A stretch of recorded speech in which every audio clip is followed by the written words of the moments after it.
Vandag lees ek Lukas 12, vers 13 tot 21. Die gelykenis van die ryk dwaas.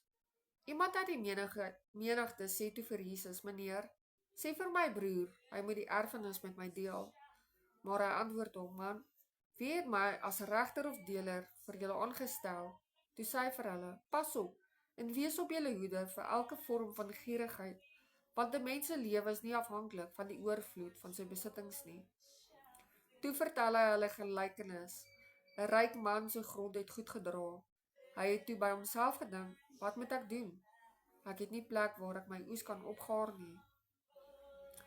Toe besluit hy: Dit sal ek doen. Ek sal my skure afbreek en groter bou. Daarin sal ek al my graan en my ander goed opgaar. Dan sal ek vir myself sê: Mens, jy het baie goed wat weggesit is vir baie jare. Hou op met werk, eet, drink en leef lekker. Maar God het vir hom gesê: Jou dwaas, vandag nog sal jou lewe van jou opgeëis word. En wie kry dan alles wat jy bymekaar gemaak het? So gaan dit met hom wat vir homself skatte vergader en nie ryk is by God nie. Maar die voorbeeld wat die Heilige Gees vir my met hierdie skrif gegee het, is dat daar 'n hawelose paartjie was wat 'n vorige aand gebid het tot die Vader en gevra het: Here, ons is honger, kan U asseblief vir ons voorsiening maak, want ons weet nie hoe ons deur die dag van môre gaan kom nie. En die volgende môre het die Vader iemand oor hulle pad gestuur om vir hulle geld te vat sodat hulle vir hulle kan kos koop. Hulle oomblik was hulle baie dankbaar en opgewonde. Hulle het vir mekaar gekyk en gesê: Ons het gebid, ons God het gehoor en hy het ons geantwoord. En hulle was net opreg baie dankbaar. En later was daar nog 'n paartjie wat deur die genade van die Here so geseën is dat hulle kan kies wat hulle wil eet. Waar hulle besluit het hulle gaan by McDonald's ontbyt koop. Wat hulle deur die deurry gegaan het, wat eers kon hulle nie kry wat hulle verkieslik sou drink nie. En volgende het een van hulle woorde gehad dat die water te warm was. En toe later gesê dat die koffie so sleg is, selfs nie eers die suiker wat ingegooi was 'n verskil aan die smaak gemaak het nie. Waar hierdie skrif inkom om vir ons te wys dat ons gierigheid, wanneer ons te veel het, hoe gevaarlik dit vir ons kan wees. Wanneer ons nie waardeer wat ons Vader in die hemel vir ons gee nie.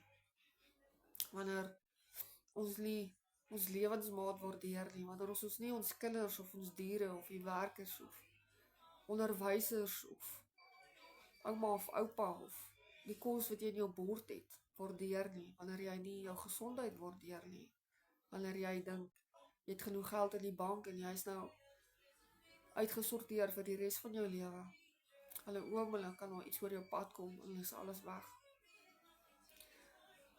So ons hemelse Vader, ons kom vandag toe deur die naam van ons geliefde Here Jesus Christus, Yeshua ons Messias. En ons dankie vir die voorreg, Here, wat ons het om vir U dankie te kan sê, Here, want alles wat ons het en is slegs deur genade, Here. So ons wil vir U vandag opreg dankie sê, Here. Dankie vir ons lewensmaat, Here. Dankie vir ons ouers. Dankie vir ons broers en ons susters en hulle mans en vrouens en hulle kinders, Here. Dankie vir ons diere. Dankie vir elke werker. Dankie vir die besigheid, Here. Dankie vir die werk wat U so getrou stuur, Here. Here, dankie dat ons kinders gesonde verstande het, Here. Dankie dat ons almal 'n gesonde verstand het, Here. Dankie vir ons gesondheid, my Vader. Here, dankie vir hierdie dak oor ons kop en die 4 mure, Here, wat ons keer teen die wind en die weer. Ons dankie, Here, dat ons kan self sien, dat ons kan hoor, dat ons kan praat, Here, dat ons kan beweeg. Here, niks wat ons het, Here, is sommer maar net nie. Alles is 'n gawe van U af, Here. Alles is seën van U af, my Vader, Here. So Heilige Gees, ek bid dat wanneer ons weer iewers in ons lewe ondankbaar is oor iets wat ons ontvang, Here, of oor dinge wat ons klaar het, Here, vergewe ons. Here, ons almal is skuldig hieraan, ons almal het op 'n dag besluit iets nie lekker proe nie, of iets in ons lyf nie lekker sit nie, Here, of ons ongelukkig is oor iets wat ons lewensmaat doen, of ons kinders, of dat dinge nie gaan volgens ons planne, Here. Ek bid dat U ons sal vergewe, Here. Dat ons eerder in hierdie tye na U toe sal draai en dankbaar sal wees, Here, want U woord sê ons moet aan alles dankbaar wees. Ons is dankbaar, Here. Selfs wanneer ons nie verstaan, Here, kan ons weet dat U vir ons die beste in store het en dat ons later sal sien waarmee U besig is. Maar Here, vandag is ons opreg dankie vir alles wat ons het, wat ons is en wat U vir ons doen, Here. En ons bid dit alleenlik in Jesus se naam en wil. Amen.